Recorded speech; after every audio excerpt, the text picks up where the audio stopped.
Greetings, friends of the original Shepherd's Rod message. Welcome to our discussion today. I'm your host, Brother Eric, Publishing Director for UPA7.org. There's a big controversy amongst Davidians now in some areas over the question of whether we're in the 11th hour or not. And so there are some people claiming that we are in the pre-11th hour, and they've adopted the name of a ministry to reflect that, the pre-11th hour ministry. So we want to address the question, is this true or not? Is the 11th hour yet to come, sometime after Ezekiel 9 or not? Well, in the discussions on that, some of the evidence that was presented was based on the pictorial mode of Revelation, the charts. And so today, in a short little presentation, I want to show you from the pictures, from the chart symbols, unmistakable evidence that the 11th hour commenced in 1929. So let us go there. Come on in with me.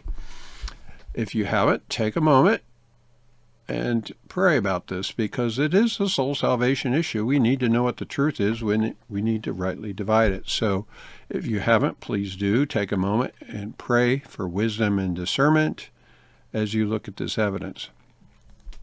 So here we are with the large chart image of Matthew 20 at the 11th hour. This particular version is a restored version based on the large chart colorized versions that were first made available in 1944. But the actual first edition of this came from Shepherd's Rod Volume 2, which was published in 1932. It's black and white. But notice the subtitle, At the 11th Hour. Okay, so the question, was the 11th hour active or sounding at that time or not? Was the 11th hour message here? Well, here's the key. You go over to the various calls, beginning of the day, 3rd hour, 6th hour, 9th hour, and then we get to the 11th hour. Over on the right side of the chart, the black and green clock arm, and it points to the 11th hour. And right after that, we're going to look at symbols. We got the Holy Bible enlightened, or with new light coming from the Bible, and right here in red, I want to bring your attention to two angels, the sealing angel of Revelation 7 and the loud cry angel of Revelation 18. So they're both there at the 11th hour. Now, don't sidestep this. This is significant. So what we see here is two sections of the 11th hour message. Obviously, the sealing of the 144,000, the Revelation 7, and then the loud cry angel calling the second fruits in Revelation 18.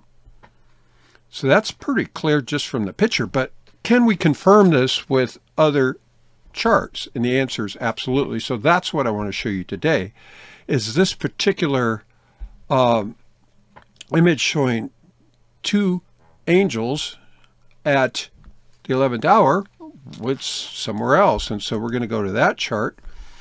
Here, the harvest chart, close of probation. So notice here that this is more expanded. And so under that first double-headed red arrow, we have a section of time from AD 1929 up until the sealing of Ezekiel 9. And notice in the text there, you see the angel. There's the sealing angel, the same one that's in Matthew 20, and under it, that text says the sealing of the first fruits, the 144,000, Ezekiel 9, Revelation 7, 1 to 8. So there it is. That's the part of the 11th hour call for the first fruits. And then the second section is the loud cry period, the time of the harvest, the calling of the second fruits, which come out of Babylon. So we see here clearly this is consistent. It expanded view of it, but that the 11th hour message is comprised of two sections. One from AD 1929 to Ezekiel 9, and the second section from Ezekiel 9, till the final close of probation. So the argument that the 11th hour hasn't struck yet, or that first section is pre-11th hour, is not consistent with the picture shows. And let's look at some other charts to confirm that. How about this chart, Daniel 11? The same thing's shown down here, down on the bottom. You'll see those same two angels. The sealing message, so the first one there, right at the bottom, where it turns the corner there, you see the date 1931. And there's the sealing message, or sealing angel of Revelation 7. It says right there, the sealing of the living saints begins, Revelation 7, 1-8. When? 1931. Now, there's a little nuance of why 1929 in one case and 1931 in the other. I'll give you a quick summary. In 1929, of course, the message came to Brother Houteff, and he introduced in the Sabbath school lessons. By 1931, it had already gone to the church leaders, the opposition, and that was the year, and this is documented, that they first began to accept tithes. So the storehouse moved from the General Conference to the Shepherd's Rod message in 1931. So that's the significance of that date. But also there, you have the second angel, the loud cry, the harvest angel of Revelation 18. So these are both in that period of the 11th hour call, or the 11th hour message. It's also shown here in the seven seals. Same thing, same artwork. We got 1929 in this case, with there's the angel of Revelation 7 calling for the sealing of the 144,000. That's the period we're in right now. And then the second one, obviously the loud cry angel of Revelation 18 during the loud cry period. So what we see is complete consistency in the symbols and the artwork throughout. And less visible, but still consistent, is in the sealing Revelation 7. You see the two groups. The first fruits in Revelation 7, the 144,000, and then in Revelation 7, verse 9, that's the second fruits, the great multitude. So we see this in two sections. It's consistent throughout the message. And you also see it here in the ceremonial harvest. You see there the first fruits, the sealing period, that began in 1929. That's irrefutable. And it will come to the point, you see the second Pentecost, the 144,000, once they're sealed, they will give the loud cry and bring in a second fruit. So you see the same overlapping parallel. So the 11th hour call embraces both. Some people are only looking at the second section of the loud cry part, but they're ignoring the evidence that it began in 1929. So it's very important that we, rather than go by weight of evidence, because if you do, you're going to pit one part of the rod against another, and that's very, very dangerous. What we want to do is harmonize, and that's the way, harmonize these references. I'll stop there for day. Oh, okay, there was another thing about the title, pre-11th hour. It only appears one place in the Shepherd's Rod, and that's the title for track number 1. And I show you here 3 panels. The first on the left is the Shepherd's Rod, Volume 1, that first edition that was published in 1933. Notice the title. It says Ezekiel's Prophecy. It didn't have the title. That was added later. So the panel in the middle, the cover in the middle and on the right, are the second and third editions. They came out in 1940 and 1941. And if you search the rod with the phrase pre-11th hour, you will see it's always referring to track number 1, pre-11th hour extra. That's the title of that track. That's the only way that phrase is ever used. It's the title of track number 1, second edition and third edition.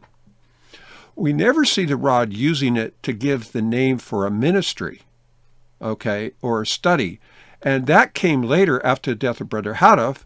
There were 2 groups. One in the early 90s, started by Norris Nosworthy and Mike Smithson, called the Pre-11th Hour Study. And they did a whole bunch of stuff that we're going to talk about in another video that might shock you. Brought a huge reproach on the original Shepherd's Rod message. And then more recently, in 2023, the group that split from Mountaindale that adopted the name Pre-11th Hour Ministry, almost identical. So the idea of using the title of track 1 to call your study group or your ministry is certainly not in the original Shepherd's Rod, but it seems to be the inventions of men after the death of Brother Houteff. A very dangerous trend, because we see the idea of changing the meaning or changing the artwork or changing the literature results in corruption and confusion. And I submit that that's the root problem that we see here today. Now, we will be submitting more evidence about the danger of incorporating pre-11th hour to identify your study group or your ministry, because it's historically resulted in a great reproach to the teaching of the original Shepherd's Rod. So I'll explain that in another video, but suffice it to the day, this will give you some evidence from the original artwork in the rod. As you look at this, also, every written statement has to be in harmony with the pictorial mode of Revelation. And you'll see that. You'll see some references will line up to the section involving the sealing angel of Revelation 7, and some references will be pointing to the loud cry angel of Revelation 18. So how can we harmonize? Well, they're both part of the 11th hour message, both the 11th hour call. So, friends, seek to harmonize and don't use wave evidence to create contradiction or confusion or conflict within the rod, because you end up in a bad place. All right, I hope you found that useful. Continue to pray and study.